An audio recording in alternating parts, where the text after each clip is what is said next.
ఇతర సినిమా ఇండస్ట్రీలతో పోల్చితే టాలీవుడ్కి April May నెలలు అత్యంత కీలకం. దాదాపుగా 3 నెలల సమ్మర్ కాలంలో టాలీవుడ్ నుంచి మంచి సినిమాలు రావాలే కానీ 1000 కోట్లకు పైగా వసూళ్లు సాధించే అవకాశం ఉంటుంది. కానీ ఈ సమ్మర్ సీజన్ మొత్తం కూడా బుడిదలో పోసిన పన్నీరు అయ్యేలా ఉంది. ఇప్పటికే సమ్మర్ సీజన్ మొదలైంది. ఫ్యామిలీ స్టార్ సినిమాతో ఈ హాలిడే సీజన్ స్టార్ట్ అయింది. ఆ సినిమా నిరాశపరిచింది. టిల్లు స్క్వేర్కి పాజిటివ్ టాక్ వచ్చింది.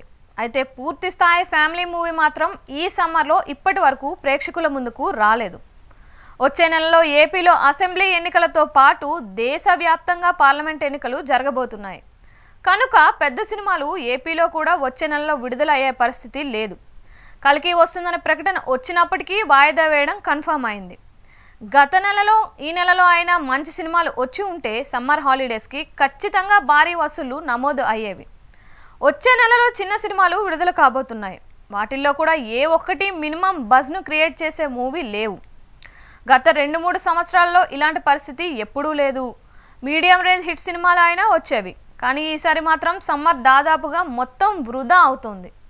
ఈ సమ్మర్లో పెద్ద హీరోలు ప్లాన్ చేయకపోవడంతో పాటు చిన్న హీరోల సినిమాలు కూడా నిరాశపరచడం, ఎన్నికలు ఇలా చాలా కారణాల వల్ల ఇండస్ట్రీకి పెద్ద లాస్ అవుతుంది.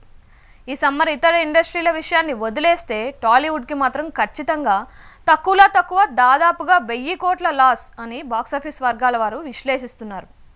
వచ్చినప్పుడు ఒకేసారి 3-4 పెద్ద సినిమాలు వస్తున్నాయి. అప్పుడప్పుడు ఇలా మంచి టైంని వేస్ట్ చేస్తున్నారు. నిర్మాతలు ఈ విషయమే కాస్త ఆలోచన చేస్తే బాగుంటుంది.